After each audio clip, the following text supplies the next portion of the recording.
Right, hello, so I'm going to be doing a video on the GSP-M and I'm just doing it in front of the webcam like this because basically it's a GOST mask, it's got no oral nasal cup in it as you can see, so I can't really use it with a PAPR system because I don't have a GOST PAPR system. If I sort of forcibly screwed my PAPR into this, which I don't want to do, it would probably work because of positive pressure, but anyway. So this is a Polish GSP-M respirator. And this is one Brightold keeps asking me to do a video on, and I finally got around to doing a video on it. I bought it ages ago, planned to do a video on it, completely forgot to do a video on it. So anyway, the GSP-M is apparently a copy of a West German mask, I believe. And during, the communist period, the Poles just copied it. Now, the GSP-M is the version with the exhale valve on it. The regular GSP is apparently the rebreather system one, so this is the one designed for use with filters. So it's in 40mm GOST, not 40mm NATO. So here's a Chinese GOST filter, so we're going to screw that in. There we go, that's in. And this is your mask. So the most interesting thing about this mask is it has a windscreen wiper on it, like a lens wiper. The idea being that because it doesn't have an oral nasal cup in it, as it starts fogging up, you can furiously twist that and smear your condensated breath all over the lens, not making it any better to see through. So anyway, let's put this on. So the strap system looks like this. I'm not going to even attempt to put the straps on properly because my face is too big for this mask, it seems. So what I'm just going to do is get that here, pull it into my face as best I can, which probably is certainly not making a very good airtight system. No, I can definitely feel air leaking in from somewhere, but as you can see it's fogging up pretty quickly. So you use the marvellous windscreen wiper, and I've cleared a little bit I can look through, but then it's going to start fogging up again very quickly. So then you have to windscreen wipe it again.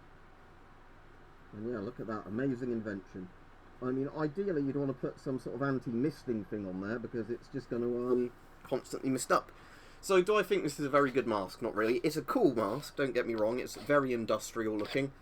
But the reason this works like this is basically an adapted mask. Just we had this face blank lying around, we had bits for it, we might as well make a 40mm variant of it. So this was basically a communist Polish industrial mask, and firefighters mask, all those sort of things.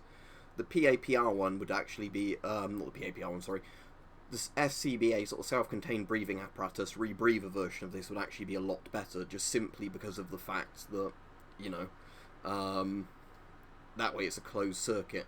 You don't have to rely on valves so much. But yeah, it's a very simple design, as you can see, 40mm GOST intake there. There's the exhale valve. That's all there really is to the face piece inside. Like I said, no oral nasal cup. Straps-wise and material-wise, this reminds me a lot of the Hungarian 75M or M75, whatever it's called, that one. But yeah, this is a cool mask in terms of like a collector's piece, and if you watch the HBO Chernobyl series, this looks very similar to the mask that the engineers are wearing when they went down to dive and drain the tanks. I don't know if that was just a regular version of the version of this mask they were wearing or not, but regardless, that's quite cool. So here you go. That's this mask. I finally got around to doing it. But as I said, there's not much I can do with it because it doesn't make an airtight seal to my face, and it just fogs up very quickly. So I was able to demonstrate the windscreen wiper. As you can see, that's probably rotting away a bit in there. That's definitely not how it should look, I imagine. But yeah, there you go. So it's got that neat little cool feature, having a windscreen wiper on it.